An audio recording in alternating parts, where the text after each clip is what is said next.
안녕하세요. 목수입니다. 저희 비행기는 현재 도쿄 하네다 공항에 지금 도착했습니다. 자, 오늘은 하네다 공항을 이륙해서 여기 오른쪽 이와키 시 위쪽에 있는 그 몇 년 전에 도쿄 후쿠시마 원전 사고 났던 후쿠시마 원자력 발전소를 제1원자력 발전소죠. 제1원자력 발전소를 거쳐서 어, 요 어디에 이쯤일 겁니다. 잠시만요. 여기인가? 아, 맞네요. 제1원자력 발전소 여기를 거쳐서 그 다음에 여기죠, 그죠? 여기를 거쳐서 다음 목적지가 그 니가타기 때문에 니가타 쪽에 있는 후쿠시마 후쿠시마 그 공항에 착륙을 하도록 하겠습니다. 그러면 경로가 이렇게 되겠죠, 그죠? 자, 오늘이 아마 지금 세계 여행을 출발한 이래 가장 먼 경로를 지금 비행을 하게 될 것 같습니다. 그래서 좀 서둘러서 비행을 하도록 하겠습니다. 먼저 출발지와 목적지를 설정을 해야 되겠죠. 출발지는 하네다 공항입니다. 하네다 공항이고 목적지는 음, 목적지는 자 후쿠시마 공항, 후쿠시마 공항을 목적지로 하겠습니다. 그리고 중간에 도쿄 후쿠시마 제1원전을 경유를 하도록 하겠습니다. 아마 요건 칠 겁니다. 아마 남이의 좀 아래쪽에 여기 있네요. 자, 이 보면은 미리 좀 말씀을 드릴게요. 미리 좀 말씀드리면은 후쿠시마 제1원전은 후쿠시마에 원전이 두 개가 있습니다. 이게 제1원전이고 밑에 있는 게 제2원전이고 사고가 난 원전은 제1원전입니다. 미리 말씀드리면은 원자로는 총 6개가 있습니다. 여기에 요 하나하나가 원자로 건물입니다. 여기에 보면은 뭐 1, 2, 3, 4 혹은 반대로 1, 2, 3, 4가 될 겁니다. 그 다음에 여기 원자로가 두 개 더 있습니다. 두 개 더. 그래서 총 6개가 있습니다. 6개가 있고 그리고 이것도 보시면은 이게 동글동글한 건물들이 빼곡하게 있잖아요. 이게 뭐냐면은 이제 오염수를 저장하는 저수조입니다. 저수 탱크죠, 그죠? 그래서 자 그리고 이 보면은 보시다시피 2024에서 좋아진 점이 뭐냐면 이렇게 계속 저 주민을 해 들어가도 경로 설정 지구본에서 주민을 해 들어가도 해상도가 전혀 떨어지지 않습니다. 해상도가 계속 유지가 되죠. 옆에서 2020에서는 이러지 않았습니다. 자, 그러면은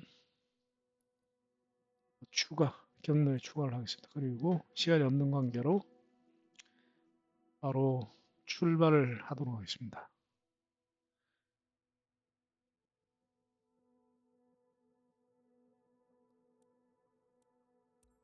지금 시작. 2020에서는 지구본에서는 그 굉장히 저해상도 위성 사진이 전부였습니다. 그래서 어느 정도 주민하면은 해상도가 너무 낮아가지고 그 중간에 이렇게 목적지를 파악하는 게 거의 힘들었어요. 힘들었는데 특히 중간에 어떤 경로를 추가하고 싶을 때. 근데 그 이사로 넘어오면서 주민을 해도 그 해상도가 전혀 이렇게 유지가 되더라고요. 그래서 경로 설정할 때 정말 필요합니다. 정확하게 건물을 찍어서 자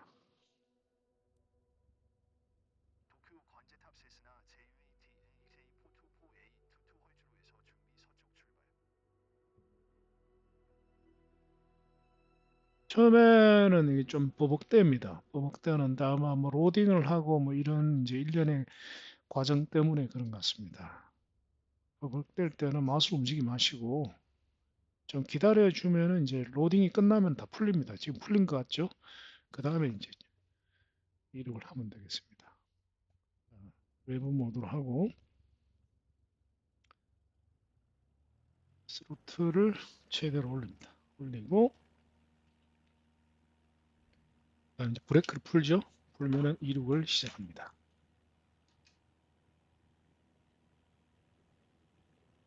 가속을 한 70 이상, 70 노트 이상으로 가속을 할 때까지 기다립니다. 그래서 70이 넘어서면은 이제 서서히 급하게 올리지 마시고 요크로 서서히 당겨줍니다. 당겨서 급하게 그걸 올리는 것보다 급하게 고도를 올리는 것보다 고도를 서서히 올려주는 게 훨씬 더 고도가 빨리 올라갑니다. 왜냐하면은 그 에어스피드가 어느 정도 확보되고 난 뒤에 그 고도를 올릴 수가 있지. 에어스피드가 확보가 되지 않은 상태에서 충분히 올라가지 않은 상태에서 고도를 무리하게 올리면은 스톨돼서 이제 추락합니다. 추락하기 때문에 차라리 오히려 고도를 서서히 올려주는 게 고도가 더 빨리 올라갑니다. 자, 일단 항로로 지금 접어들고 있죠, 그죠? 그러면은 먼저 이제 고도를 뭐 1500피트로 설정을 하고 이제 오토파일럿 지금 세팅하고 있는 겁니다. 그 다음에 헤딩을 이제 우리 경로 각도로 헤딩을 설정하면 되겠죠? 설정을 하고 일단은 항로에 비행기를 먼저 넣습니다. 넣고 난 뒤에 오토파일럿 스위치를 눌러주면 되죠. 좋습니다. 오늘을 1600피트로 하겠습니다. 자, 이제 오토파일럿을 시작하겠습니다. 자, 오토파일럿 눌렀습니다.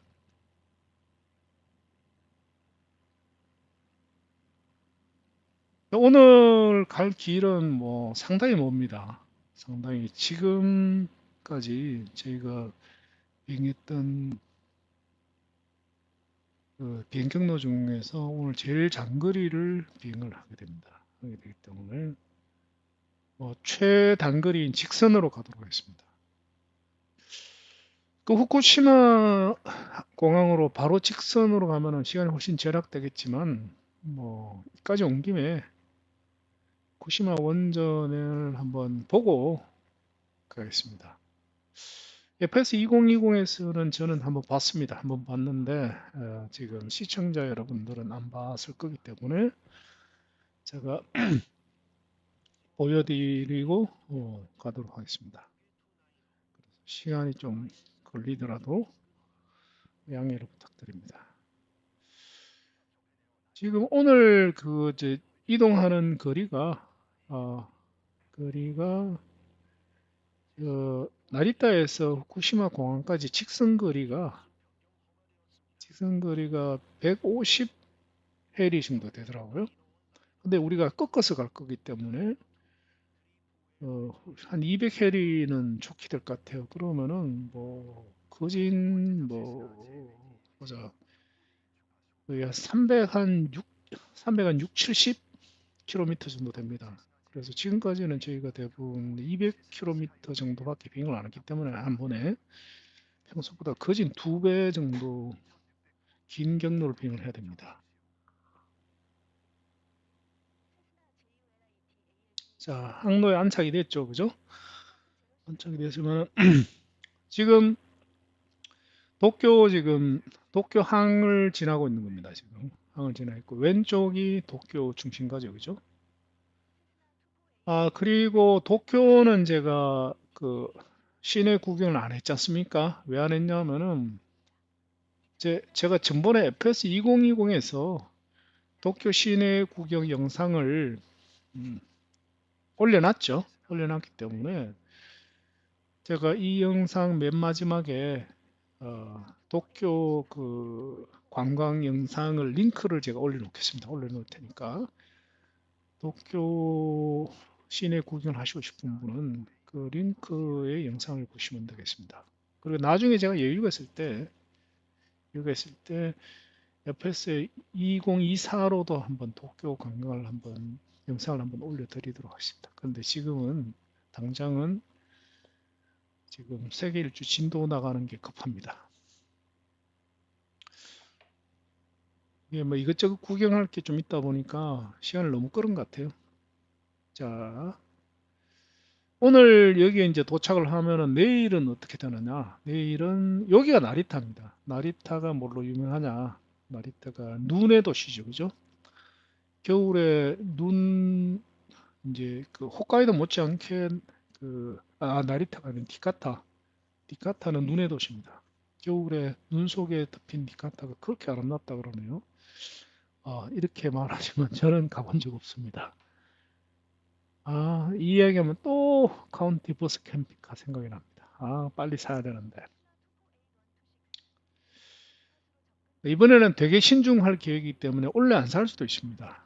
원래는. 근데 면허는 따놓을 것 같아요. 원래 안 살 수도 있습니다. 그 버스 캠핑카를 사면 요리로 한번 버스 여행을 진짜 캠핑카 타고 여행을 해서 딱 좋겠는데 하여튼 저지된 건 다음번에는 저 후쿠시마 공항을 이륙해서 니가타로 갑니다. 니가타에서 이제 그 일본의 이렇게 서해안이 되는 셈이래요. 서해안을 따라 쭉 올라갑니다. 쭉 올라가지고 여기에 아오모리라는 도시가 있습니다. 아오모리도 굉장히 유명한 관광지죠. 아오모리. 아오모리 숲과 호수가 진짜 유명하잖아요. 시청자 여러분들이 도쿄 시내를 좀 구경해 보시라고. 도쿄를 이제 벗어나고 있는 거죠. 그죠? 아오모리를 아오모리를 갑니다. 가는데 내일 바로 이제 다음번에 바로 요로에서 요렇게 가면은 또 이동 거리가 오늘보다 오히려 더 길게 되겠죠. 그죠? 그래서 중간에 어디 한번 중간에 중간에 한번 멈추겠습니다. 여기에 보면 아키타라는 시가 있습니다. 아키타 뭔지 모르게 좀 들어봤는 것 같아요. 그래서 아마 다음번에는 여기서 이륙해서 아키타 정도로 가는 게 맞을 것 같아요. 그 다음에 이제 아오모리에 굳이 착륙할 필요는 없죠. 아오모리에서 이제 바로 그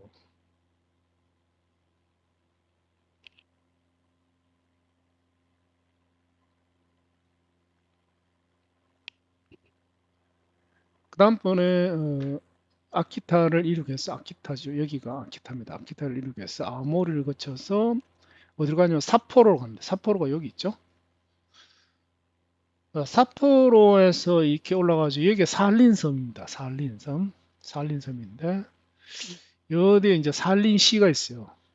그 옛날에 우리 그 독립군 조상님들이 산린으로 도망가고 그랬었죠. 그래서 삿포로에서 바다를 건너 산린섬에 갔다가 다시 돌아옵니다. 돌아와가지고 그다음에 여기 이제 이게 안류산 일도입니까? 안류산 일도를 따라가지고 이제 따라가지고 요렇게 따라갑니다. 요렇게 따라가지고 이게 캄차카 반도죠, 그죠? 캄차카 반도 해안선을 쭉 따라가지고 지난번에도 이렇게 갔었어요. 이 해안선을 쭉 따라갑니다. 따라가가지고 근데 여기에서 이제 여기가 자 보겠습니다. 여기가 아시아의 동쪽 끝입니다. 아시아의 동쪽 끝. 아시아의 동쪽 끝인데 동쪽 끝에서 이제 바다를 건너서 북미 대륙으로 넘어갑니다. 이거 보면은 재밌는 게 정가운데 거의 정가운데 섬이 하나 있죠, 그죠? 요게 여기서 여기까지 거리가 60인가 80km밖에 안 돼요. 그러니까 여기서 섬까지 거리는 뭐 한 3, 40km밖에 안 돼요. 그래서 헤엄쳐서 건널 수 있는 거리입니다. 수영해서.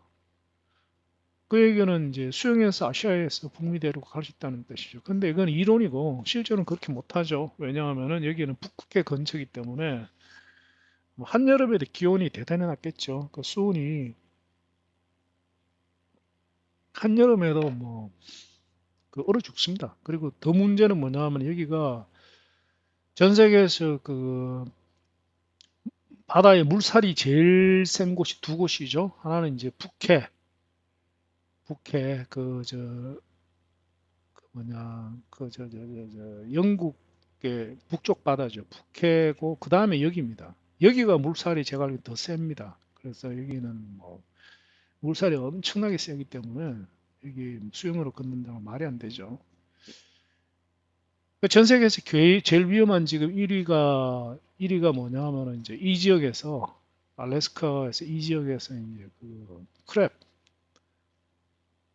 그 게하고 그다음 뭡니까 그 고급 음식 그거 잡는 게 제일 위험하다고 하죠. 그만큼 물살이 더 셉니다. 그 지난번에 그럼 여기 이제 알래스카죠, 그죠? 그다음 알래스카를 쭉 해안을 따라 태평양 연안을 따라 내려옵니다. 내려와가지고 이제 캐나다로 쭉 내려와가지고 그다음에 이제 북미 대륙으로 들어오죠. 지난번에 어디까지 갔었냐면은 시애틀까지 갔었어요. 시애틀까지 갔다가 지금 멈추고 왜냐하면 FS 2024가 이제 나온다는 소식을 듣고 어, 이제 멈추고 지금 처음부터 다시 하는 거죠. 그래서 지금 하고 있는 경로는 제가 이미 한번 해봤던 경로라서 이제 익숙한 경로라고 할 수 있을 것 같습니다. 자, 지금 잘 가고 있죠? 항로를 따라 잘 비행을 하고 있습니다. 자, 지금 가고 있는 데가 어디냐면은 이시와시를 이제 도쿄의 북동쪽에 있는 이시와시를 지났고 아마 스쿠바시점을 지나고 있는 것 같습니다.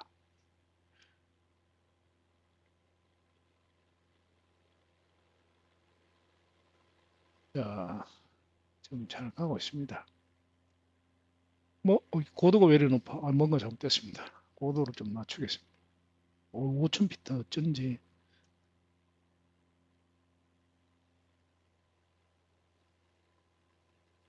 이게 왜 이렇게 되냐면은 고도만 세팅해 놨다고 오토파일럿이 고도를 맞추는 게 아닙니다. 고도를 세팅하고 난 뒤에 그 다음에 버티컬 스피드 다시 말해가지고 상승률을 세팅해야 됩니다. 그러면은 그 상승률 혹은 하강률 한도 내에서 고도로 이제 접근하게 되는 겁니다. 그래서 지금 제가 까먹고 고도만 세팅해 놓고 이제 버티컬 스피드를 세팅하지 않았습니다. 그래서 이제 고도가 지나치게 올라가 있었던 거죠. 자, 지금 자그마치 5,000피트나 됐죠. 고도를 이제 낮추고 있습니다. 그래서 1600피트까지 낮추도록 하겠습니다. 왜냐하면은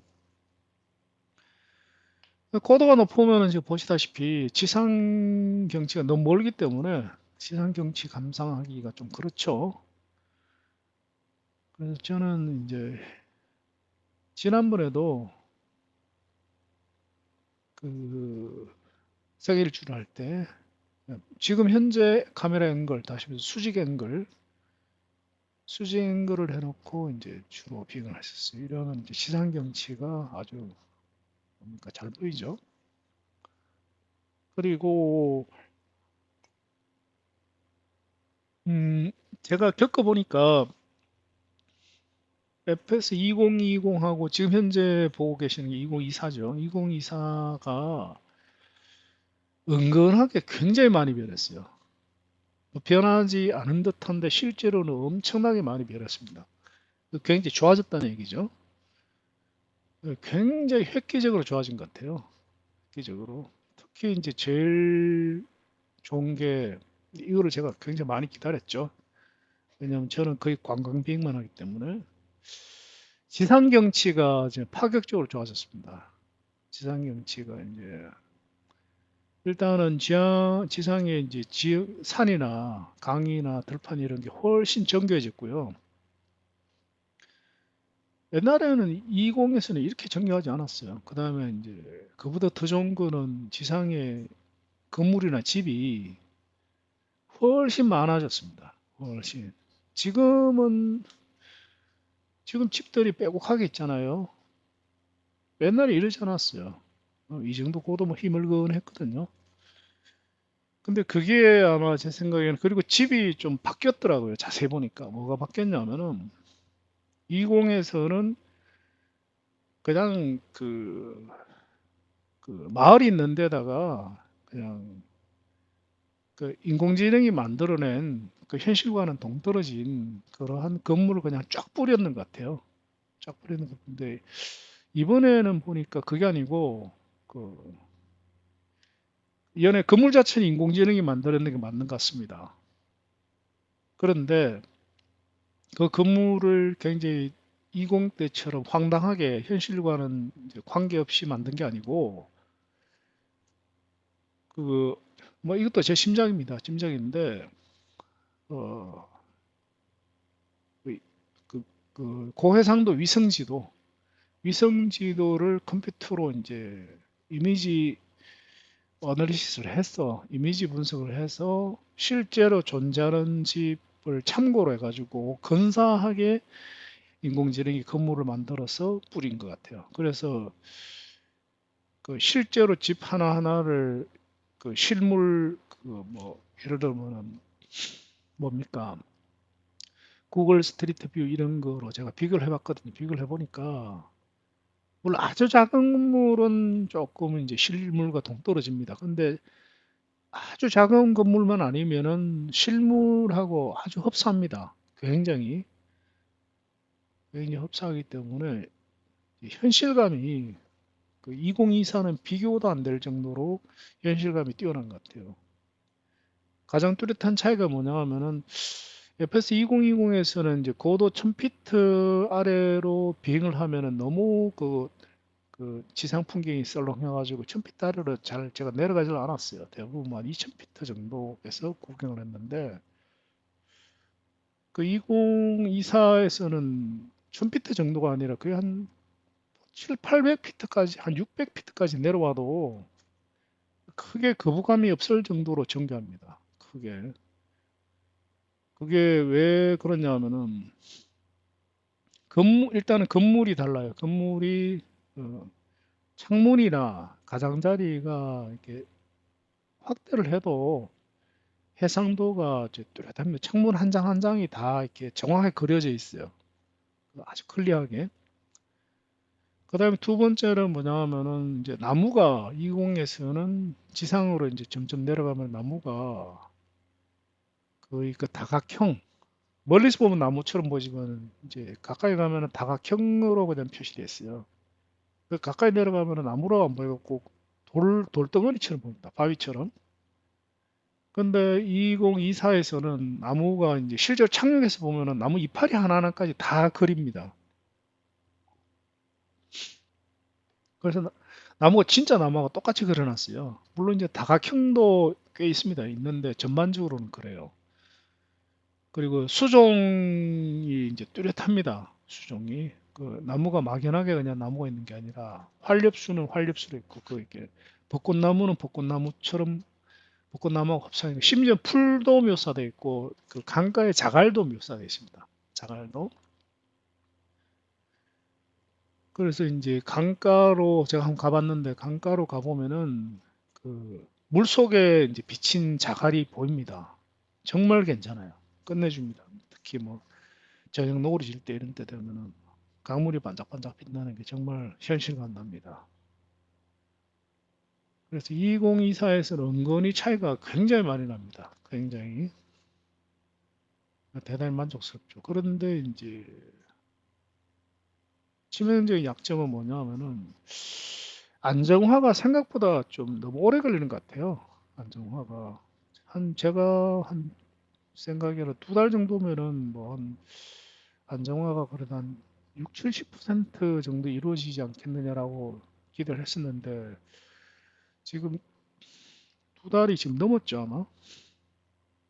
2달이 넘었는데도 그 해도 바뀌었죠. 해도 바뀌었는데 아까 방문도 확인해 봤는데 마켓플레이스가 아직까지 오픈을 안 하고 있습니다.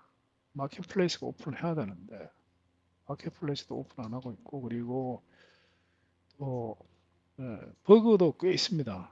예를 들면 경로가 표시가 그 경로에 그 이동 거리가 표시가 안 된다든가 제일 이제 치명적인 버그는 어, 비행을 잘 하다가 한 번씩 그 컨트롤을 놓쳐요. 다시 말해서 요크나 스로틀과의 연결이 끊어져 버립니다. 끊어져 버리면 이제 조정이 불가능하니까 그냥 추락하는 수밖에 없죠. 제가 그런 거를 되게 많이 겪었어요. 제가 무슨 조정을 잘못한 게 아니고 지금처럼 잘 비행하다가 갑자기 툭 끊어져 버려요. 자, 봅시다. 이제 항로를 조금 벗어나고 있습니다. 그래서 항로 수정을 조금 할까요? 안 해도 되나? 뭐 이 정도? 괜찮습니다. 냅둡시다.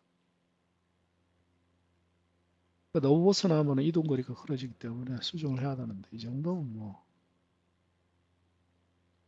오늘 거리는 꽤 멉니다.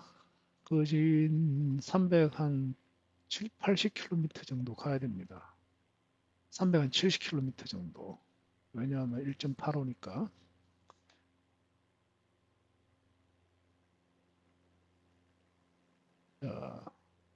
뭐 후쿠시마 그 원자력 발전소 이제 폭발에 대해서는 뭐 다들 들었을 겁니다. 그리고 뭐 이웃 나라로서 되게 가슴 아픈 일이죠. 가슴 아픈 일인데 오늘 방문할 곳은 그 원자력 발전소를 저공비에서 제대로 한번 보겠습니다. 보면은 이제 실감이 날 겁니다. 지금 산간지대를 지나가고 있는데 자 고도가 충분한지 확인을 해야 될 것 같아요. 괜찮습니다. 다행히 고도를 올릴 필요가 없겠네요.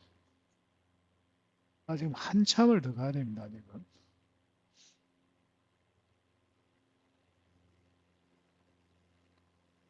꽤 거리가 멀죠.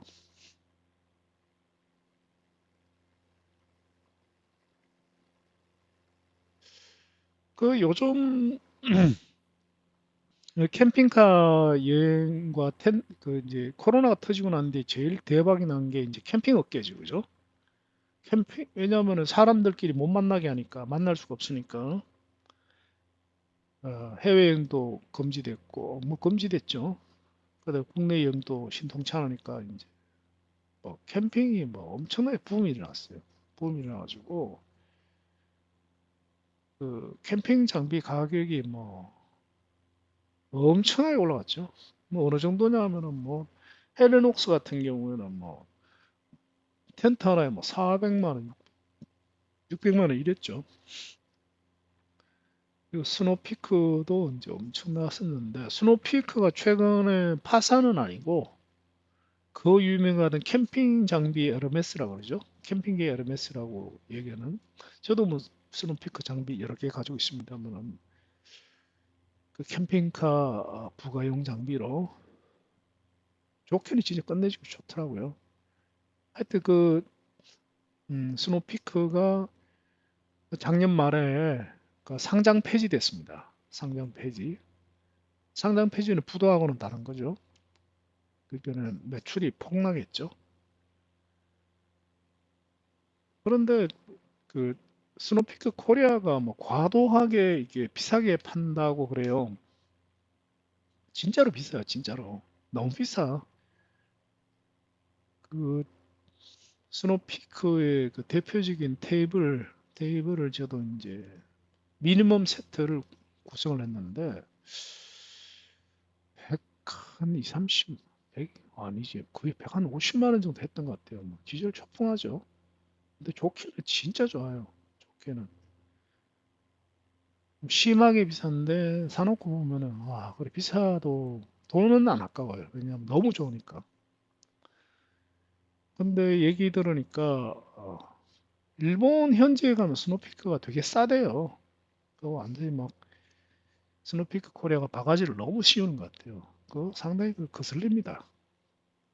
왜 그럴지 모르겠네요. 그 장사하고 이제 그 많은 사람들이 많은 업자들이 사업자들이 장사와 사기를 구분을 안 하는 것 같아요. 뭐 장사가 이익 남기는 게 그건데 이래가지고 뭐 상도도 높고 그거는 저는 장사가 아니라고 생각해요. 그거는 사업이 아니라 그거는 사기죠, 사기. 근데 문제는 그러면은 결국 망하죠, 결국은. 지금은 답답하니까 내가 사지만 이제 속으로 이를 갈면서 사죠. 그래, 너 안 망하나 보자. 그래가지고 상황이 조금만 변하면 뭐 고객이 완전히 등을 돌려버립니다.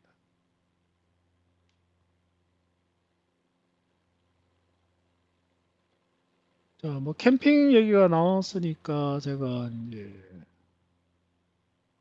어, 정보가 되었으면 하는 이제 말씀을 좀 드리겠습니다. 여러 번 말씀드렸습니다만은 제가 이제 스타리아 캠핑카를 이제 하나 가지고 있습니다. 한 대 소유하고 있는데 제가 그 스타리아 캠핑카를 내버려 두고 또 산다고 그러고 있잖아요, 지금. 그 이제 카운티 캠핑카로 거의 결정을 거의 90%는 했어요. 그 두 가지를 이제 물망에 올렸는데 캠핑카가 이제 종류가 A 클래스, B 클래스, C 클래스 이렇게 세 가지가 있습니다. 그게 이제 A 클래스는 B 클래스, C 클래스 세 가지가 있는데 이제 A 클래스는 뭐가 A 클래스냐 하면은 그 캠핑카 베이스 차량, 원래 차량이죠. 베이스 차량의 엔진하고 이제 그 하부 프레임하고 이제 변속기 같은 파워 트레인만 놔두고 싹 다 뜯어내고 새로 만드는 거예요. 다시 말해서 운전석 쪽, 운전석 캐빈과 그다음에 뒤에 이제 뒤에 캐빈을 완전히 그 중요한 건 운전석까지 다 다시 만드는 거 A 클래스라고 그래요. 그 A 클래스는 이제 제일 잘하는 데가 어디냐 하면은 이제 유럽입니다. 유럽. 유럽이 되게 유명하죠. 근데 B 클래스는 뭐냐 하면은 이제 베스 차량을 거의 손을 안 대는 거예요. 거의 뭐 창문을 뚫는다든가 뭐 루프탑 텐트를 설치하는 정도만 손을 대고 그 차의 운전석이든 뒤에 캐빈이든 손을 거의 안 대는 거예요. 거의 안 대고 안에다가 이제 그뭐 잠자는 공간이나 기타 등등 공간을 설치하는 걸 B 클래스라고 그래요. 제가 소유하고 있는 이제 스타리아 캠핑카는 B 클래스가 되겠습니다. 그 다음에 뭐 많이 돌아다니는 러너마스트 밴 캠핑카도 B 클래스죠.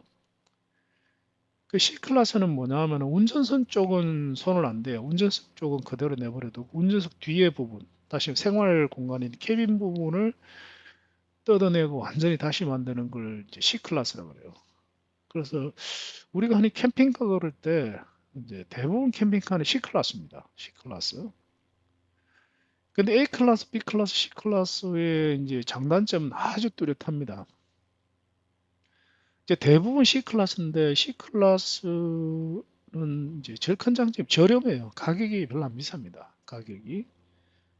뭐 보통 뭐 꽤 쓸만한 세차 기준 꽤 쓸만한 C 클래스 캠핑카는 한 6, 7천만 원 하면 충분히 싸요. 충분히 좋은 거를. 그것도 세차를 6, 7천이면은 충분히 삽니다. 심지어 5천만 원짜리도 있어요. 그 C 클래스 제일 쌉니다. 저렴하고 그게 이제 제일 큰 장점 같아요. 거기 왜 그러냐면은 이제 만들기가 그만큼 쉽다는 얘기죠. 쉬워서 그래요.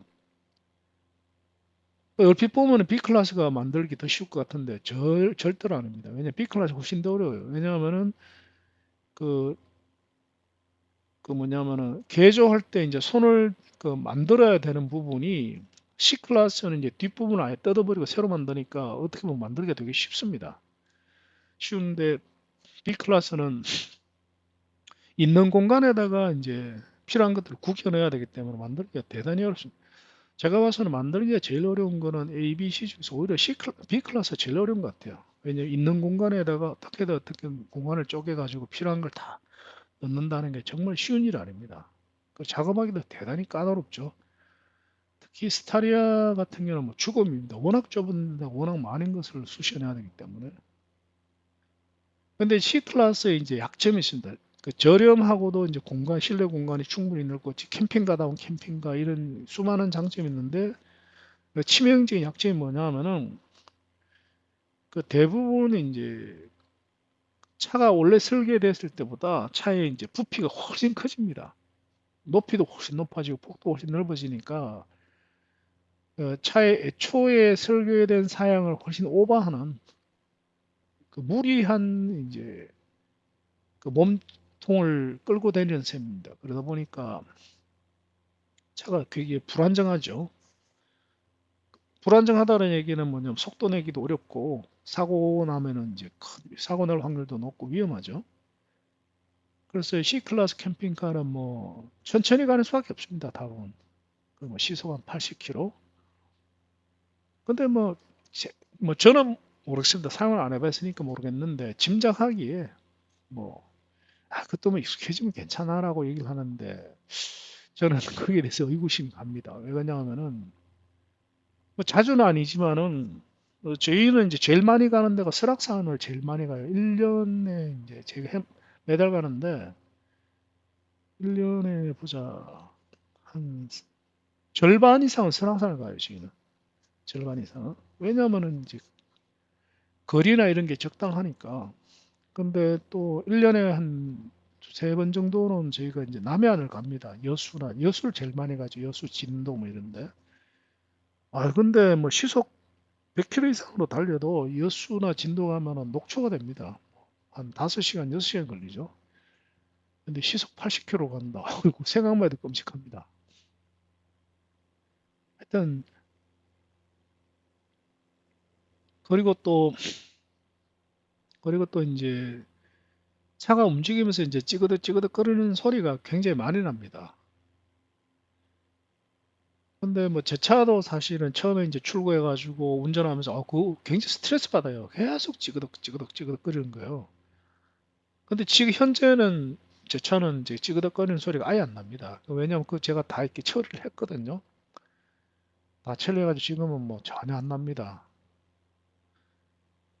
근데 뭐 C클래스는 이제 찌그덕 찌그덕 거리는 소리를 처리해도 아마 제가 봐서는 이제 감당하기 좀 어려울 것 같아요. 그래서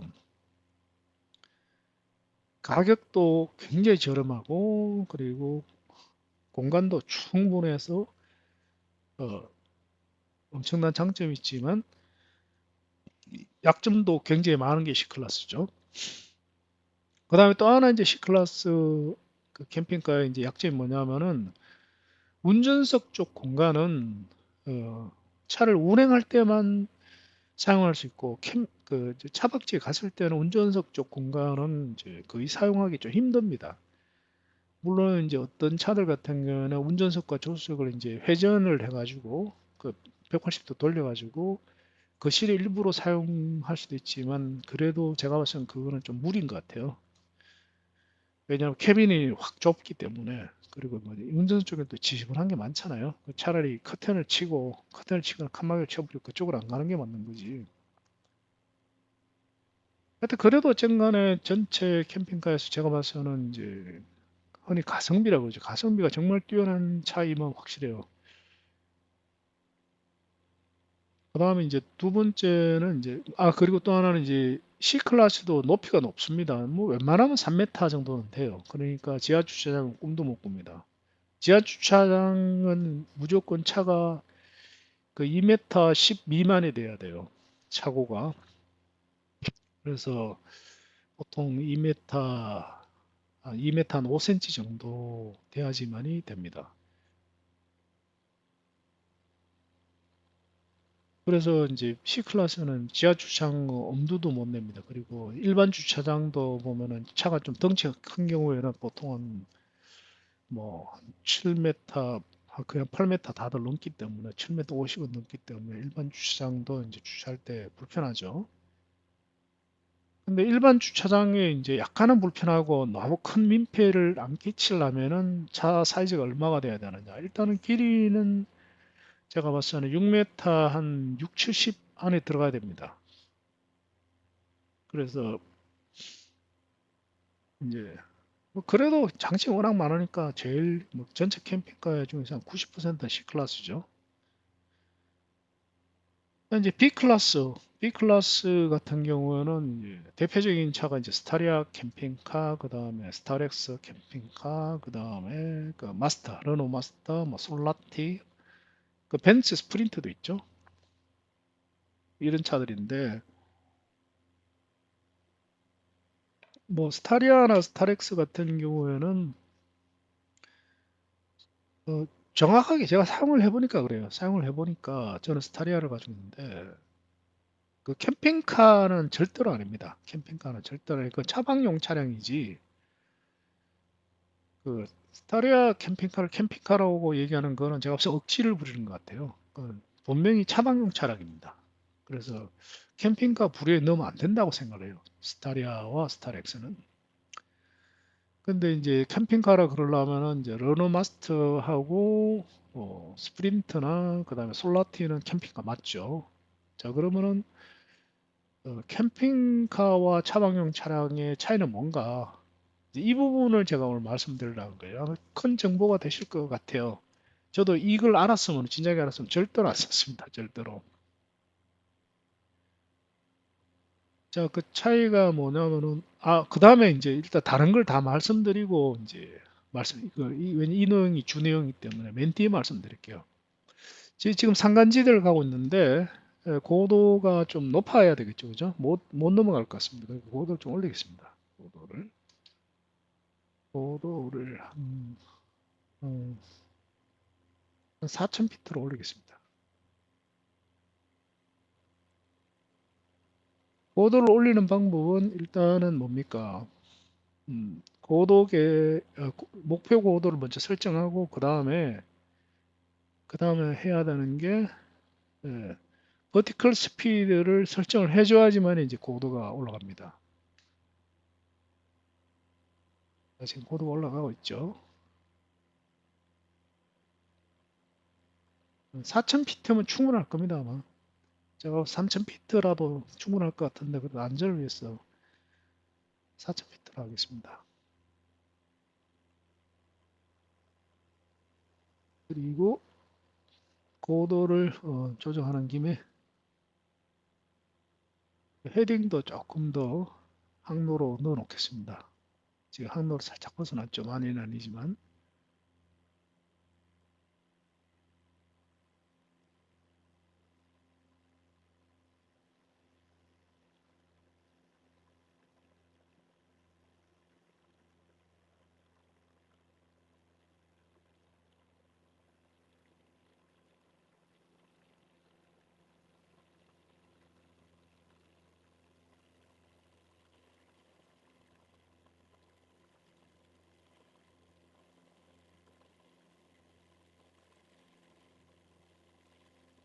자,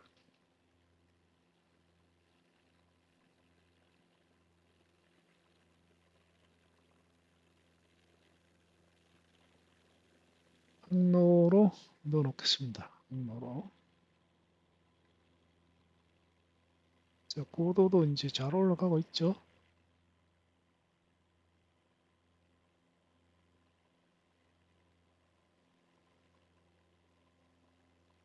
자, 된 것 같습니다. 이제 이래 놓고 이제 자, A클래스의 장점과 단점 말씀드리면은 A클래스 캠핑카가 제가 봐서는 가장 완벽한 캠핑카 같습니다. 완벽한 캠핑카. A클래스 캠핑카의 이제 장점은 진짜 많습니다. 그 거의 다 장점이고 단점은 한 개밖에 없어요. 자, 단점을 먼저 나올 수 있는 유일한 단점입니다. 유일한 단점은 가격이 너무 비쌉니다. 가격이 비쌀 수밖에 없죠. 왜냐면 차를 완전히 진짜 제대로 만드는 거. 차를 완전히 만드는 거기 때문에 가격이 쌀래 살 수가 없습니다. 어느 정도로 비싸느냐? 대부분 이제 그 깡통차도 대부분 1억 한, 1억 한 5, 6천 원 최소 넘습니다. 넘고, 괜찮은 차는 뭐 3억 한 5천이 넘습니다. 풀 옵션으로 해버리면은, 사실 캠핑카는 제가 봤을 때는 그 기능성 그게 많기 때문에 캠핑카는 특히 이제 풀 옵션을 사는 수밖에 없는 것 같아요. 그러면은 이제 A 클래스는 풀 옵션이 뭐 보통 한 2억에서 3억 한 7, 8천입니다. 이거는 엄청나게 비싸죠. 근데 비쌀 수밖에 또 없고요. 그래서 그 가격 이외에는 다 장점입니다. 첫 번째 장점이 뭐냐면은 제일 큰 거죠. 그 운전석 공간도 완전한 거실의 일부입니다. 그게 차를 이제 주차를 하고 운전석 앞 유리창과 이제 옆에 운전 조수석 저 사이드 유리창에 이제 전부 다 허니콤 블라인드가 다 있습니다. 셔터가 있죠. 그 셔터를 딱 내리면은 운전석과 조수석도 완전한 이제 그 거실입니다. 거실의 일부죠. 그거는 어마어마하게 큰 장점이에요. 특히 우리나라 같이 이제 우리나라나 일본 같은 경우 왜 그러냐면은 그 보통 보면 운전석 공간이 이제 길이 방향으로 따졌을 때 차의 길이 방향으로 따졌을 때 1.5m 정도 공간이 새로 생기는 거예요. 폭방향으로 2.4m. 그래서 1.5m 곱하기 2.4m의 생활 공간이 생기는 거예요. 그거는 엄청나게 공간이 넓어지는 거예요. 그래서 그게 일단은 제일 큰 장점이고요. 그 다음에 이제 두 번째 장점은 뭐냐면은 이제 그 보통 그 일반 차량을 C클래스처럼 일반 차량을 캠핑카로 개조를 하면은 이제 캠핑카는 제일 중요한 게 제가 보기엔 단열이에요, 단열. 단열이 가장 중요하고 왜냐면 단열이 안 되면 냉난방은 안 되는 거니까. 근데 두 번째는 전기 같아요. 상해 보니까 그래요. 근데 이제 C클래스 같은 경우에는 운전석 쪽에 이제 전면 창하고 그다음에 운전석 쪽 그 벽체와 운전석 조수석 쪽 벽체와 그 도어 쪽에 이게 단열이 거의 안 돼요. 거의 안 됩니다. 그 그래서 이제 춥습니다. 그 겨울에 얼어 죽습니다, 진짜. 굉장히 추워요. 그래서 차 단열을 아무리 해도 그 운전석 전면 창 쪽으로 열기가 다 빠져나가 버립니다. 그래서 이제 그 정박을 하면은 정박지에 도착하면은 운전석 쪽을 폐쇄하는 수밖에 뭐 다른 방법이 없어요. 그에 반해서 그 A클래스 캠핑카는 이제 운전석 쪽도 그 왜냐하면 이제 캐빈을 완전히 다시 만들었기 때문에 단열이 뭐 굉장히 좋습니다. 좋아가지고 운전석 쪽도 전혀 춥지 않아요. 전혀 냉기가 한 개도 안 들어옵니다. 그렇게 결론적으로 이제 자전체 단열 성능은 뭐 B 클래스나 C 클래스는 비교가 안 되게 좋습니다. 제가 직접 한번 타봤거든요. 뭐 사용은 안 해봤는데 타보면 진짜 달라요. 완전히 다릅니다. 그리고 단열 성능은 이제 방음 성능하고 똑같죠. 똑같기 때문에 차가 이제 운행 중에도 조용합니다. 운행 중에도 외부 소음이 거의 안 들려요. 거의 안 들리고 그리고 이제 정박 중에도 주변의 소음이 뭐 거의 안 들립니다. 딱 타보면은 그 집안에 있는 것 같아요, 진짜. 그 캠핑카는 타면 안에 있어도 이제 확실히 차 안이라는 느낌이 들거든요. 근데 A클래스 캠핑카는 타보면 이거는 집안에 있는 것 같지 전혀 캠핑카 같지가 않아요. 그만큼 좋습니다. 그 단열과 방음이 정말 끝내줍니다. 그 다음에 이제 또 의외의 큰 장점이 뭐냐면은 그 차체 캐빈을 완전히 다시 만들다 보니까 대부분이 이게 플로어가 3중 플로어입니다. 3중 플로어. 그 왜냐하면 차체를 저상형 차량을 사용하기 때문에 차가 이제 가로로 봤을 때 크게 이제 어, 섹터가 세 개로 나눠져 있어요. 그 높이 방향을 봤을 때. 맨 밑에 바닥이 있고, 그 다음에 그 위에 중간이 있고, 그 다음에 그 위에 제일 넓은 이제 생활 공간 이렇게 나눠져 있어요. 나눠져 있어가지고, 그 물탱크나 이런 것들이 전부 다 이제 중간에 플로어에 있어요. 근데 이게 어마어마하게 큰 장점을 가져옵니다. 왜 그러냐면은 물탱크 아래쪽에 이제 두꺼운 플로어가 한 층이 더 있죠. 그 공간이 뭐 거의 한 30cm 정도 되는 그 뭔가 가득 채워진 여러 가지 장비로 가득 채워진 플로어가 따로 있기 때문에 그 단열 성능이 이제 물탱크 단열 성능이 정말 잘 돼 있죠. 그러면은 그 자체로만 해도 물탱크 단열 성능이 끝내주는 거죠. 그러면은 어떤 현상이 있냐 겨울에 동파가 안 되죠. 그죠?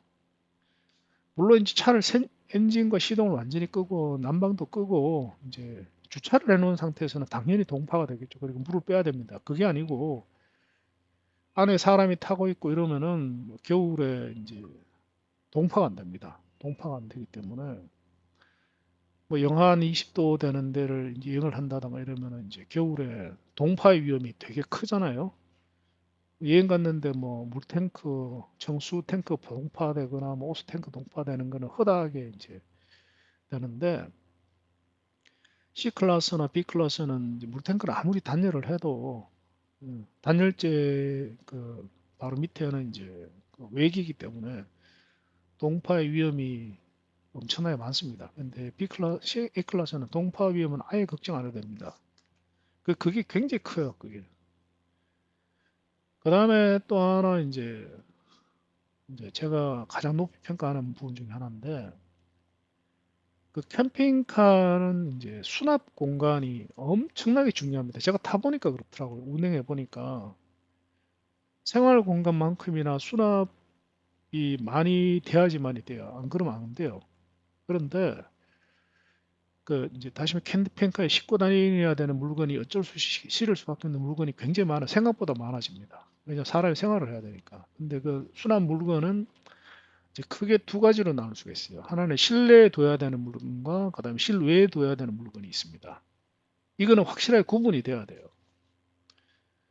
예를 들면 캠핑 테이블이나 의자는 실내에 두면 안 됩니다. 왜냐하면은 밖에서 이제 뭐 텐트, 타프 이런 것들도 가지고 다니잖아요.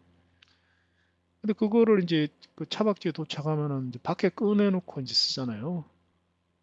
근데 꺼내놓고 쓰다가 이제 철수를 해야 될 때 아무리 열심히 닦아도 부지런하게 닦아도 그 이제 먼지 구덩이 흙이 묻은 거를 갖다가 그 실내 가지고 들어가면은 실내가 엉망이 됩니다. 그래서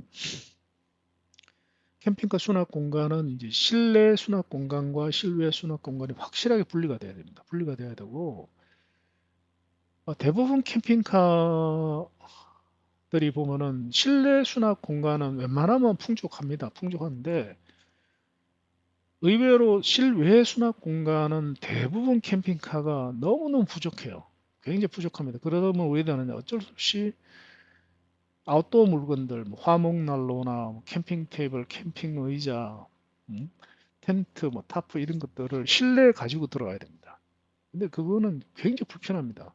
그리고 실외용 물건들은 대부분 부피가 커가지고 그걸 실내에 이제 가지고 들어가면은 실내에 가득 차기 때문에 거기에 사람이 있을 수가 없어요. 있을 수가. 그래서 캠핑카를 사실 때 이게 굉장히 놓치기 쉬운 부분이에요. 이게 지금 드릴 말씀이 어떻게 보면 오늘 드릴 말씀의 하이라이트일 수도 있습니다. 그 캠핑카 구매를 할 때 이제 굉장히 그 반드시 고려해야 되는 요소를 지금 말씀드리고 있는 거죠. 절대로 놓지 말아야 될 부분이 뭐냐면 실외 다른 게 다 만족하더라도 실외 수납 공간이 작은 차는 절대로 선택을 하시면 100% 후회합니다. 제가 장담합니다. 그래서 실내 수납 공간이 이제 충분한 캠핑카가 의외로 거의 없습니다. 정말 없어요. 정말 없습니다. 심지어는 카운티 캠핑카도 실외 수납 공간이 제가 봐서 너무 적어요. 그 다들 크다 그러는데 제가 봐서는 적습니다. 왜냐하면 차 덩치에 비해서는 좀 더 컸으면 좋겠어요. 그런데 A클래스 캠핑카, 특히 유럽형은 실외 수납 공간이 어마어마하게 큽니다. 어느 정도로 크냐? 어느 정도로 크냐 하면은 진짜 오토바이 하나 싣고 다닐 수 있습니다. 그 사람이 들어가지고 의자에 앉아 있어도 머리가 안 닿을 정도로 커요. 이거는 뭐 이루 말할 수 없는 큰 장점이라고 저는 생각합니다. 그러면 거기에다가 뭐 캠핑카 그 실내 수납 공간에 뭐 충분한 개수의 충분한 넓이의 캠핑 테이블, 그다음에 충분한 개수의 릴렉스 의자, 그다음에 화목난로, 텐트, 쉘터 뭐 다 넣어 다닐 수 있다. 장작 이런 거 부피가 크죠 그런 것들은. 항상 평소에 늘 넣어놓고 다니는 거예요. 넣고 다니다가 언제든지 필요하면 끄집어내서 사용할 수가 있으니까 진짜 끝내주는 장점이죠. 끝내주는 장점입니다. 그래 봤을 때는 모든 면에서 이제 A클래스 캠핑카가 가장 완벽합니다. 그런데 가격이 너무 비싸다 보니까 B클래스 아무리 저렴한 A클래스 캠핑카도 제일 비싼 B클래스나 C클래스 캠핑카의 두 대 값입니다. 그만큼 비싸요. 그래서 어떻게 보면 그 아무리 좋아도 뭡니까? 그 가격대가 이제 그 접근 가능 가격대가 아니면은 뭐 좋은 게 의미가 없잖아요. 의미가 없습니다. 의미가 없고 어 그리고 또 하나 그래 이게 약점이다. 그 A 클래스 캠핑카의 약점이 또 하나 더 있습니다. 캠핑카가 이제 보통 이제 유럽형이 있고 미국형이 있는데 미국형 캠핑카는 이제 복륜이 많습니다. 복륜. 다시 뒤에가 바퀴가 두 개가 아니라 네 개인 거죠. 근데 그 유럽형은 그 뒤에가 대부분 단륜입니다. 단륜. 그 바퀴가 두 개밖에 없죠. 근데 그거는 사실 굉장히 결정적인 약점이 있어요. 이제 두 가지 결정적인 약점이 있는데 이제 첫 번째 약점은 뭐냐면은 차가 펑크납니다. 펑크나요. 복륜이면은 펑크나도 이제 어느 정도 수리할 때까지는 이동이 가능하죠. 왜냐하면 나머지 바람이 있으니까. 근데 단륜이면은 펑크나면 그 자리에서 멈춰야 됩니다. 멈추고 타이어를 교체하지 않으면은 운행 자체가 불가능하죠. 그리고 또 그 고하중 타이어를 장착해도 그래도 펑크 날 확률이 되게 높습니다. 의외로 굉장히 높아요. 많이 높아요. 왜냐하면 캠핑카는 무게가 엄청나게 높습니다. A클래스 캠핑카 정도 되면 웬만한 무게가 거의 뭐한 5톤이 넘거든요. 5톤, 6톤. 그러면은 타이어 하나가 4분의 1로 따지면 뭡니까? 6톤이라 칩시다. 그럼 타이어 하나가 1.5톤을 버텨야 돼요. 이거는 굉장히 치명적인 약점이에요.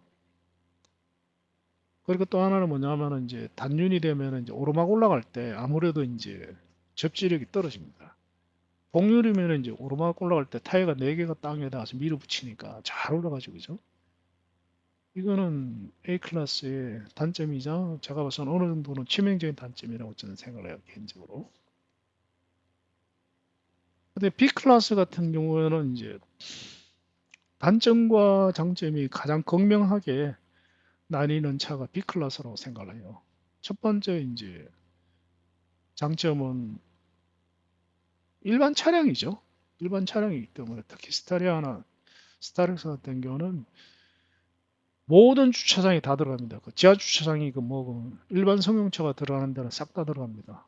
여태까지 제가 지금 운행한 지 2년 됐는데 제 스타리아 캠핑카가 못 들어간 주차장을 한 번도 본 적이 없어요. 그게 이제 정말 정말 큰 장점이죠. 사실 그거 하나 때문에 샀는 거죠. 근데 그거 하나만 보고 산 게 실수였다 이거죠. 그 다음에 이제 또 장점은 이제 데일리카로 사용을 할 수가 있죠. 데일리카로. 근데 평소에 그냥 타고 다니면 돼요.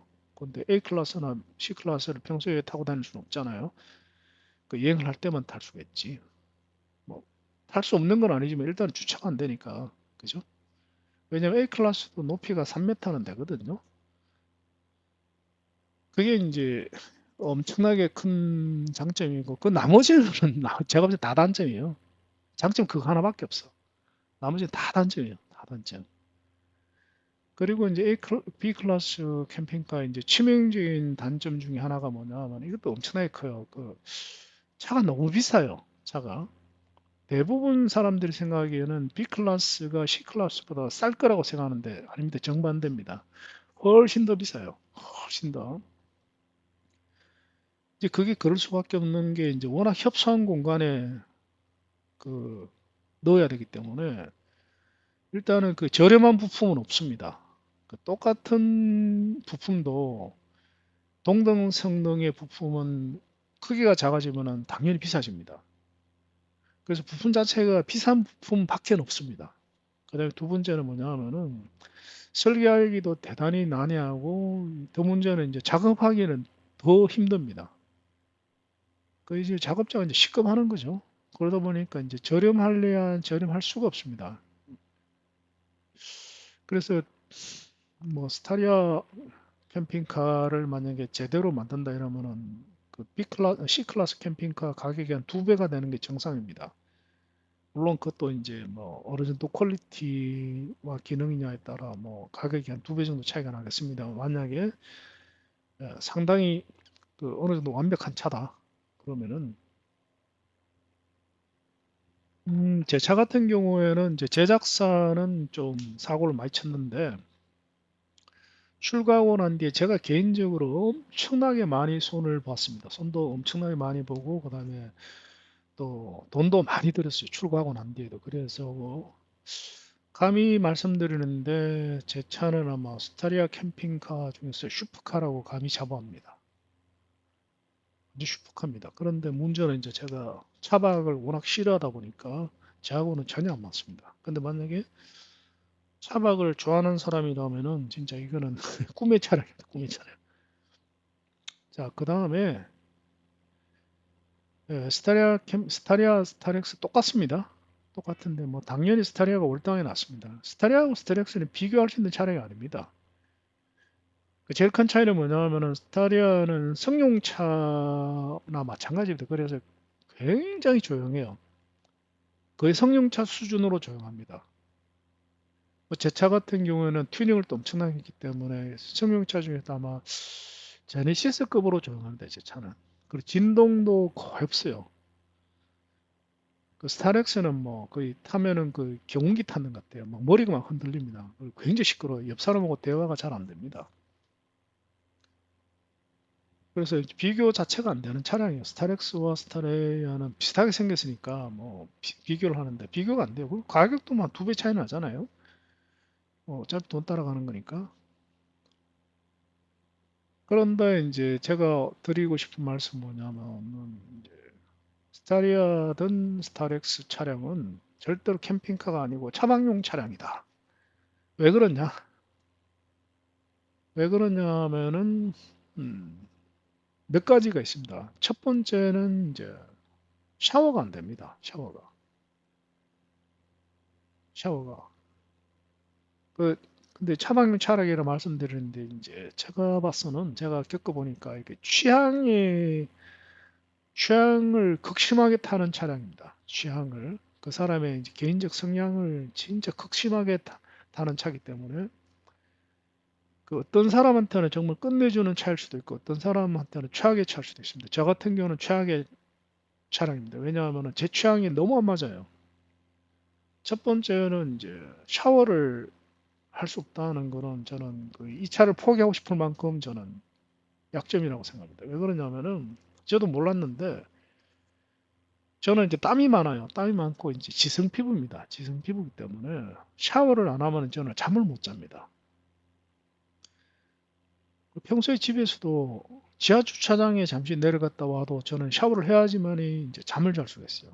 잠시 지하 주차장에 내려갔다 와도. 왜냐하면 그게 땀이 많고 지성이라서 그래요. 그런데 이제 스타리아에는 이제 샤워를 못 하죠. 그런데 어떤 분들은 뭐 그냥 뭐 그런 거 전혀 개의치 않는 분들이 굉장히 많죠. 밖에서 막 등산하고 이래와가지고 또 집에 가지고 샤워 안 하고 잘 주무시는 분들도 많습니다. 그런 분들한테는 뭐 진짜 최고의 차량입니다.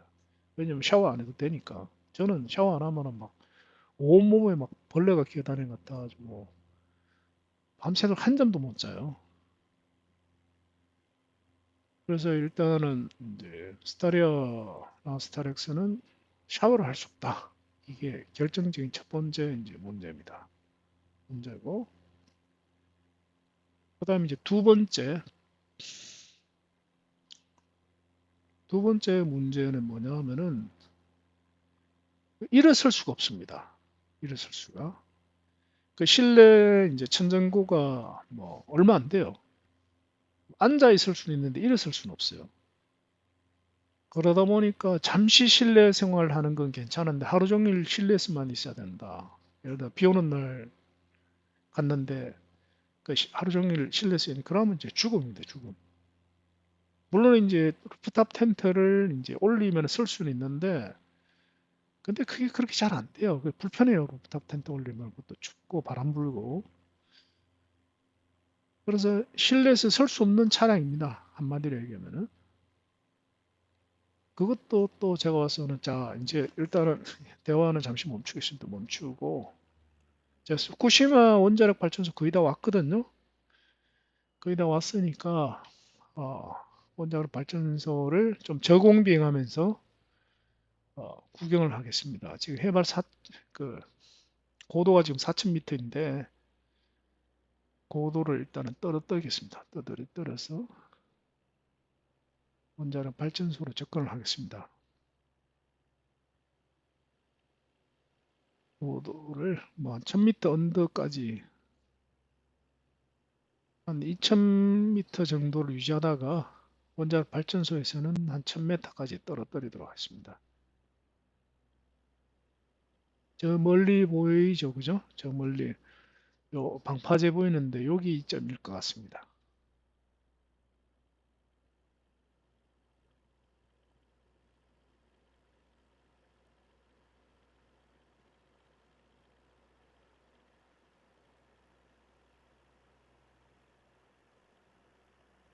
아유, 여기에 참 수많은 주민들이 이제 영원히 고향을 떠나야만 했죠.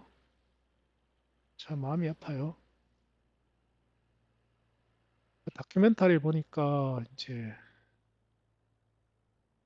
못 떠나 결국 못 떠나고 나는 죽어도 고향에서 죽겠다 이래가지고 계시는 분이 한두 분 계시는 것 같더라고요. 오죽했으면 그럴까 하는 생각이 듭니다. 거기 있으면 죽는 것 뻔히 아는데 이제 죽음을 각오한 거죠. 나는 차라리 고향을 떠나서 사느니 여기서 죽겠다 이거죠. 참 마음이 아픕니다. 자, 이제 서서히 접근하고 있습니다. 이제 고도도 저기 이제 꿀뚝이 모이네요. 야, 신기합니다. 꿀뚝 위에 뭔가 불길이 올라오고 있죠, 그죠? 야, 진짜 끝내줍니다. 꿀뚝에 불꽃이 보이나요? 이게 저는 이제 대형 화면으로 보고 있기 때문에 보입니다. 휴대폰으로 보시는 분은 안 보일 겁니다, 아마. 야, 제 FPS 2024 진짜 그래픽 진짜 장난 아닙니다. 어떻게 꿀뚝에 불꽃이 다 보입니까? 자, 꿀뚝에 불꽃 보이는데 저기가 원자로죠, 그죠? 여기 원자로입니다, 원자로.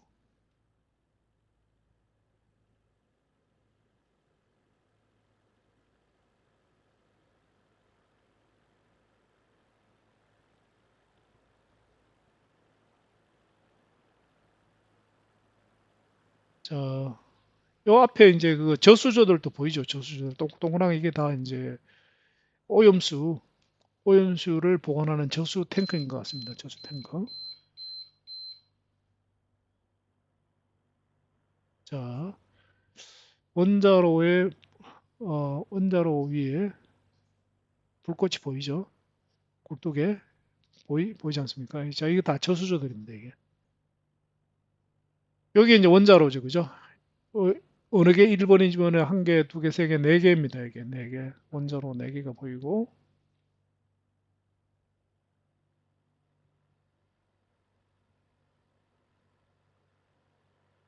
자, 지금 원자로 상공을 1번, 2번, 3번, 4번 원자로죠. 원자로고 여기 불꽃 보이죠? 이게 5번, 6번 총 원자로가 총 6개 있습니다.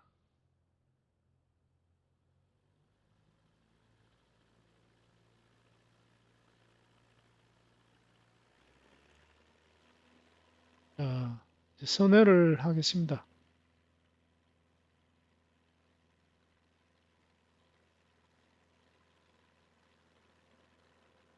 자, 원자력 발전소 단지를 저 동글동글한 게 전부 다 뭡니까? 그 왼쪽에 원자로 보이죠? 원자로 보고 이게 이제 저수조들입니다. 저수 탱크죠. 아마 그거 오염수, 오염수를 보관하고 있는 탱크 같습니다. 자, 이렇게 해서 후쿠시마 원자력 발전소를 봤습니다. 보고는 이제 저희는 다시 이제 가던 길을 계속 가도록 하겠습니다. 이제.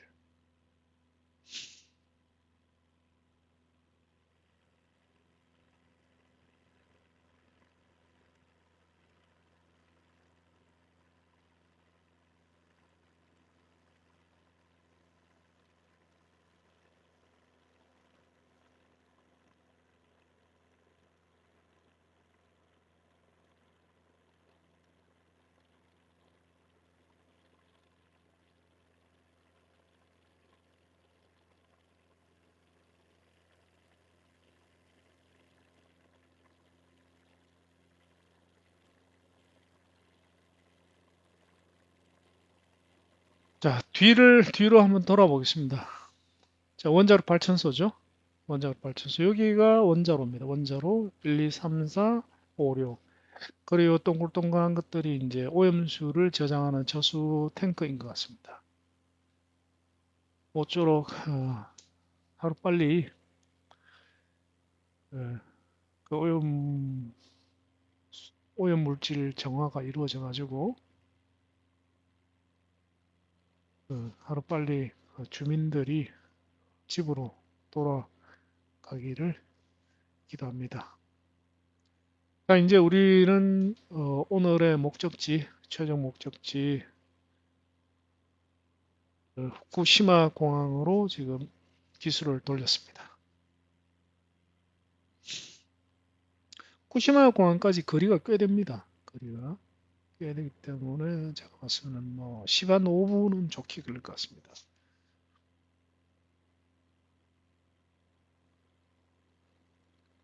자, 하던 말씀을 계속 드리면은 하여튼 뭐 스타리아와 스타렉스는 절대로 캠핑카가 아니라 차박용 차량이다. 그 이유는 첫 번째로는 샤워실이 없다. 두 번째는 이제 일어설 수가 없다. 실내에서 이제 쓸 수가 없다. 그래서 이게 있으면은 굉장히 이렇게 피곤해 힘들어요. 굉장히 허리도 굉장히 아프고 굉장히 힘들어요. 고역입니다, 고역. 그 다음에 이제 뭐세 번째가 뭐냐면은 이제 침상이 이제 거실 겸 침상입니다. 그러다 보니까 이제 그것도 굉장히 불편해요. 그 거실이 따로 없다 이거죠, 그죠? 물론 이제 제 차 같은 경우에는 이제 2열 시트를 이렇게 세워가지고 앉을 수가 있어요. 앉을 수가 있는데, 근데 그것도 그걸 뭐 2열 시트를 또 세웠다가 또 눕혔다 하는 게 거추장스럽습니다. 굉장히 한두 번 해보면은 뭐 귀찮아요. 그래서 뭐 거실이 없다 이렇게 생각을 하시는 게 맞아요. 그냥 침상만 있다. 근데 그게 또 되게 불편해요, 그게. 그래가지고 결론적으로 이제 어떻게 되느냐. 그 성향에 따라 차이가 굉장히 큽니다. 성향에.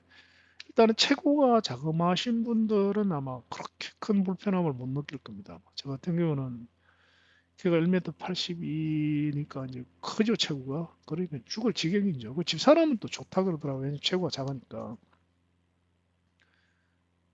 그 다음에 또 하나는 뭐냐면 평소에 성향이 아웃도어 성향인 분들한테는 전혀 문제가 없을 겁니다. 전혀. 무슨 얘기냐면은 이제 차박지에 도착했을 때 차 안에 있는 거를 싫어하는 분들이 굉장히 많죠. 아니 나는 차 안에 있기 싫다 그래서 그 잠자는 시간 외에는 뭐 어닝을 펴거나 해가지고 이제 실내 테이블을 밖에 끄집어 내놓고 밖에서 이제 밥도 해 먹고 놀다가 잘 때만 들어가시는 분들 다시 말해서 캠핑을 좋아하시는 분들한테는 정말 최고의 차량입니다. 정말 최고의 차량이에요. 왜냐하면 밖에서 실컷 놀다가 잘 때만 이제 안에 무시동 히터 틀어놓고 따뜻하게 자면 되니까 진짜 끝내주는 차죠.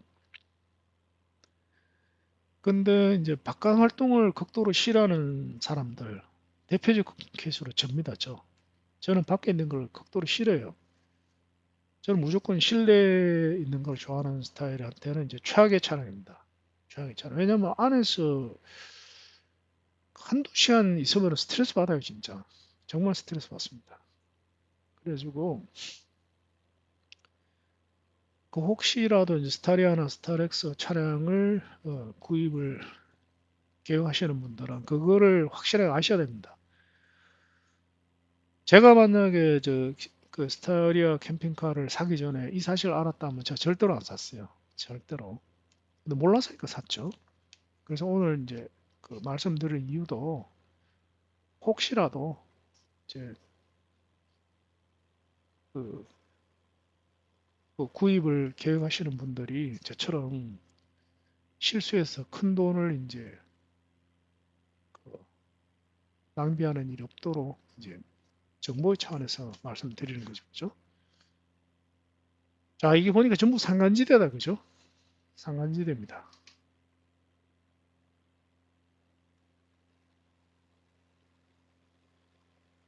온통 산간지대죠. 어떻게 보면 당연하죠. 왜냐하면 일본의 이제 태평양 연안이니까 완전 산간지대입니다. 호수도 있고 이런데요.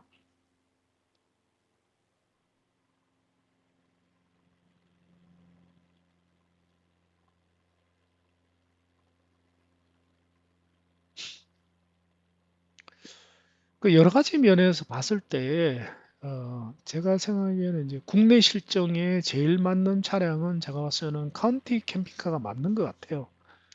카운티 캠핑. 사실 그 우리나라 그 캠핑카 붐의 이제 시발점이 효시가 카운티 캠핑카죠, 그죠? 카운티 캠핑카. 어느 날 이제 그 카운티 버스를 개인이 이제 사가지고 이제 좀 개조를 해가지고 캠핑을 하기 시작한 게 우리나라 캠핑카의 이제 시초죠. 그래서 한 6, 7년 전, 7, 8년 전에는 캠핑카 그러면 어레끝 카운티 캠핑카였어요. 그러다가 이제 C클래스 캠핑카가 마구마구 등장하고 전문 업체가 생기고 기타 등등하면서 카운티 캠핑카 싹 사라졌죠. 왜냐하면 중고다 보니까 중고 차량을 개조하다 보니까 아무래도 좀 뭔가 좀 뭐라고 합니까? 좀 꼬물인 듯한 좀 구질구질한 듯한 이제 느낌을 지울 수가 없죠. 뭐 실제로 그건 사실이라고 생각해요. 그 왜냐하면 C클래스 캠핑카 같은 거는 새 차를 어, 포터가 됐든 봉고가 됐든 새 차를 사가지고 개조를 하니까 뭐 완성이 되고 나면 완전 새 차잖아요. 근데 카운티 캠핑카는 뭐새 차로 사서 개조하는 경우는 거의 없으니까. 그러니까 중고로 시작을 하다 보니까 차가 이제 완성을 해도 아무래도 좀 중고 느낌이 많이 나죠. 그리고 차 자체도 뭐 덜덜거리고 시끄럽고 뭐 소음도 심하고 진동도 심하고 하니까. 그래서 이제 싹 사라졌다가 이제 우리나라도 이제 캠핑카 역사가 10년이 넘어가다 보니까 다시 원래대로 돌아와가지고 요즘은 다시 또 카운티 캠핑카가 이제 서서히 이제 붐을 일으키는 것 같아요. 근데 그게 어떻게 보면 당연하다고 저는 생각을 합니다. 왜냐하면 제가 캠핑카를 이제 사기 전에는 몰랐죠. 왜냐하면은 이제 사서 사용해 봐야지만 알 수 있는 것들이 너무 많습니다. 근데 제가 스타리아 캠핑카 하나 사가지고 운행을 해보니까 아, 캠핑카는 이래야 되는구나라는 게 이제 쫙 나오더라고요. 그렇게 했을 때 이제 카운티 캠핑카는 거의 대부분 요소를 다 만족합니다. 이제 첫 번째로는 카운티 캠핑카도 B클래스 캠핑카인 셈이죠, 그죠? 왜냐면 차체는 손을 안 대잖아요. 그 B클래스 캠핑카죠. 그 버스 자체죠. 그러다 보니까 차가 일단은 짱짱하죠. 왜냐면 차체 자체를 손을 안 대니까 원래 거니까 짱짱하다 보니까 이제 그 좀 달려도 됩니다. 제가 봤을 때는. 그리고 실제로 이제 카운티 캠핑카는 속도 제한이 110km인가에 걸려 있는 걸로 알고 있어요. 그 110km면은 충분하죠. 실제로 우리가 승용차를 운전해도 저는 뭐 속도를 많이 내는 편이 아니기 때문에 스피드 광이 아니기 때문에 저는 승용차를 운전을 해도 뭐 110 정도로 달립니다. 뭐그 이상 속도를 잘 안 내요. 그러니까는 뭐 카운티 캠핑카 속도 제한 110은 속도 제한 없는 거나 마찬가지죠. 어차피 난 그 이상 안 달릴 거기 때문에. 그리고 또 하나는 뭐냐면은 이제 카운티 캠핑카의 파워트레인이 그 현대의 2.5톤 트럭 마이티죠. 마이티 2.5톤 트럭 엔진과 차체를 그대로 사용했죠. 그대로 엔진과 미션을 그대로 사용했습니다. 사용하다 보니까 힘이 장사입니다. 힘이 넘쳐나죠. 그러다 보니까 이제 큰 장점이 뭐가 장점이냐면 그리고 또 이제 뒤가 이제 복륜입니다. 복륜. 다시 뒷발통이 4개예요. 4개다 보니까 뭐 언덕을 올라가나 이럴 때 힘이 딸려가지고 못 올라가는 경우가 아마 없을 겁니다. 아마. 이게 이제 언제 힘을 발휘하냐면은 겨울에 눈이 오는 언덕을 올라갈 때 다른 차들은 못 올라가죠. 힘이 없어서 못 올라가요. 근데 칸트 캠핑카는 분명히 아무 문제 없을 겁니다. 힘도 넘쳐나고 복륜이잖아요. 접지력도 충분하니까. 그리고 또 뒤가 복륜이다 보니까 캠핑카는 원래 엄청나게 무겁습니다. 엄청나게 무거운데 뭐 2.5톤 트럭이니까 뭐 캠핑카가 아무리 무거워져도 엔진이나 미션은 힘이 넘쳐나죠. 바퀴도 그렇고. 그 다음에 이제 또 엄청나게 큰 장점이 뭐냐면은 부품값이 엄청나게 저렴합니다. 원래 상용차가 부품값이 싸요. 근데 카운티 캠핑카는 엔진이나 미션 이런 거는 이제 2.5톤 마이티 트럭하고 거의 호환이 되기 때문에 부품값이 다시 수리비가 엄청나게 쌉니다. 수리비가. 그래서 운영 유지비가 대단히 이제 저렴하죠. 심지어는 요즘 보면은 이제 캠핑카로 그 시베리아 횡단을 해서 이제 유라시아로 가는 경우가 굉장히 많죠. 붐인데. 근데 시베리아를 관통할 때 그 인적이 드문 시베리아, 그 러시아죠. 러시아 땅을 지날 때도 캠핑카 수리에 거의 문제가 없다 그러거든요. 왜 그러냐면은 러시아에서는 이제 현대 트럭을 엄청나게 많이 이용한다 그러더라고요. 그리고 실제로 카운티 버스도 많이 러시아 사람들이 사용하고 있고 하기 때문에 그 현대 그 정비 공장에 가면은 이제 수리가 다 된다 그러더라고요. 그리고 또 수리비도 많지도 않고. 그리고 이제 실내 공간도 이제 상당히 넓죠. 제가 봐서는 카운티 캠핑카 공간 효율이 대단히 좋아요. 그리고 이제 사이즈도 딱 적당합니다. 왜 그러냐면은 그 캠핑카가 어차피 이제 지하 주차장은 못 들어갑니다. 어차피 또 이제 일반 주차장도 한계가 어차피 있습니다. 어차피 승용차와 같을 수는 없습니다.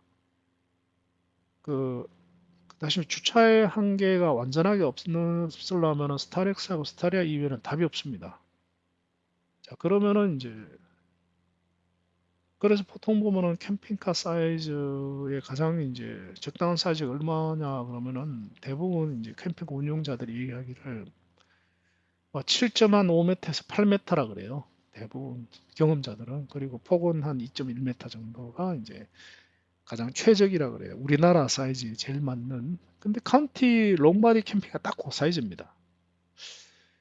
그 카운티 롱바디가 길이가 한 8m 정도 되는 걸로 알고 있어요. 그리고 폭은 딱 그 정도이기 때문에 사이즈가 딱 좋습니다. 사이즈가.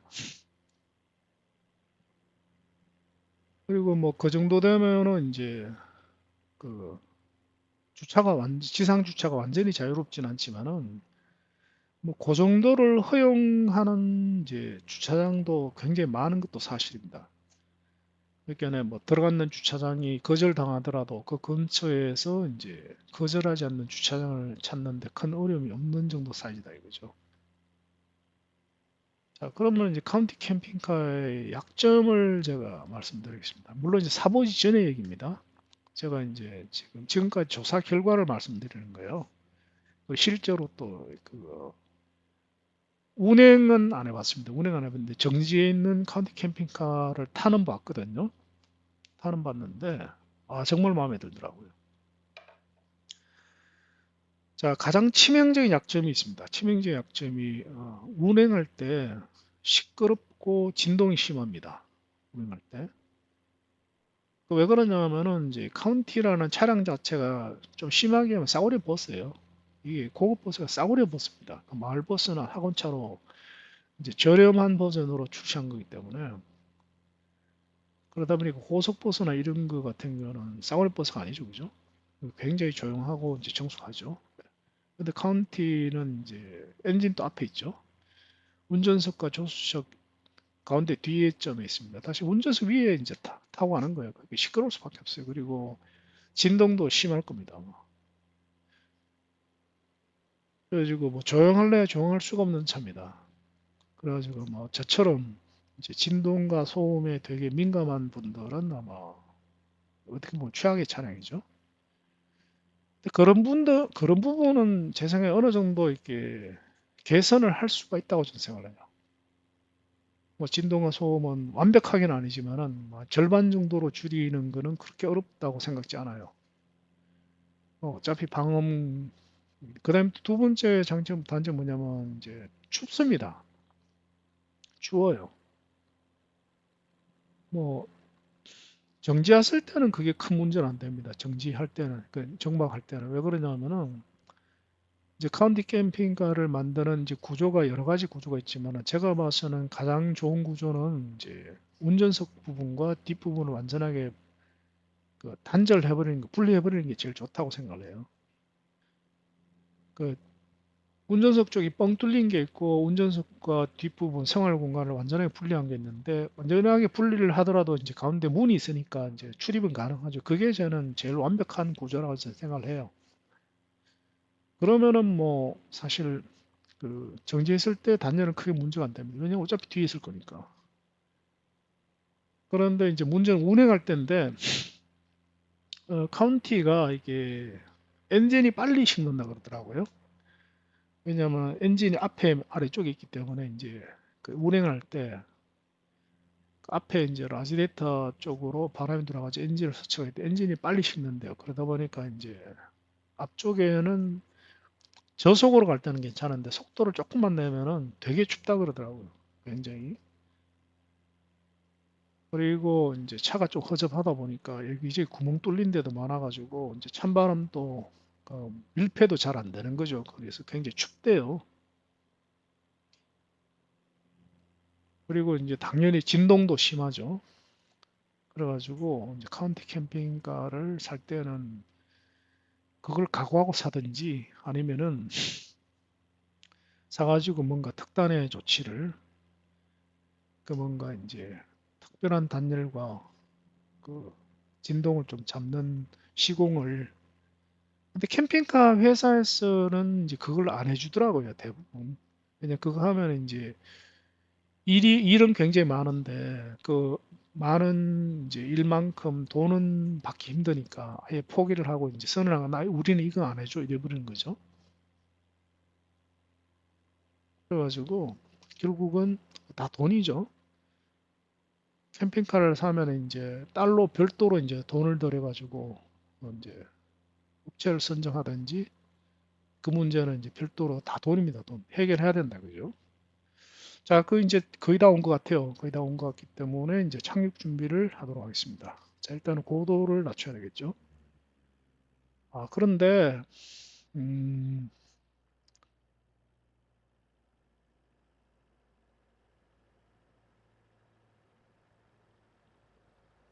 그런데 보니까 이 착륙이 이게 터프하게 해야 될 것 같아요.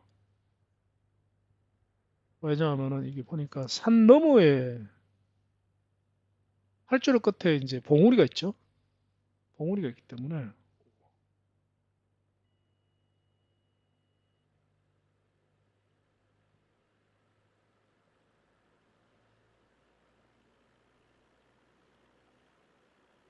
터프하게 착륙을 하겠습니다.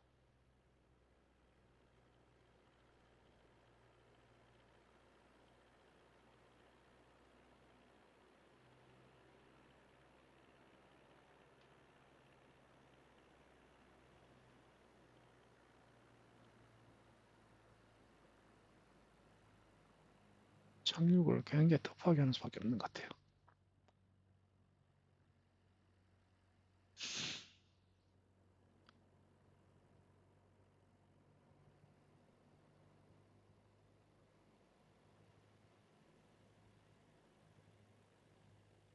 이게 세계 일주를 하다 보면은 이런 식의 이제 터프하게 무리하게 착륙을 해야 되는 경우 허다합니다. 허다하기 때문에 그다지 이게 놀랄 일이 아닙니다. 그 옛날에 그 출발하기 전에 초기에 제가 말씀드리는 게 있지 않습니까? 정석이 안 통하는 경우가 상당히 많다고 지금 경우도 딱 그런 경우죠, 그죠?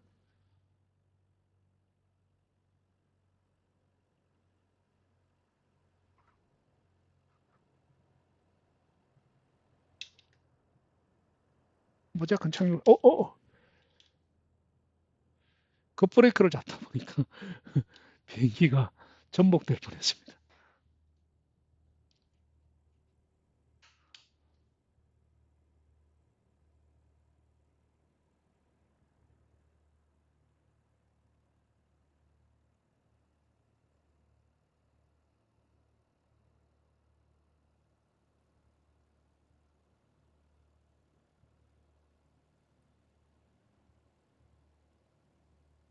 자, 도착했습니다.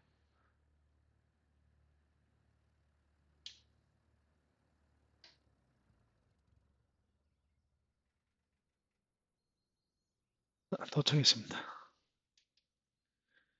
자, 오늘 긴 시간 비행을 했습니다. 아마 1시간 반, 1시간 한 4, 50분 했을 것 같습니다. 자, 이렇게 해서 오늘은 도쿄 하네다 공항을 이륙해서 후쿠시마 제1원전을 돌아보고 어, 후쿠시마 공항에 착륙을 했습니다. 자, 오늘은 여기까지 하도록 하겠습니다. 지금까지 시청해 주셔서 감사드립니다. 다음 영상에서 뵙도록 하겠습니다. 지금까지 목수였습니다. 감사합니다.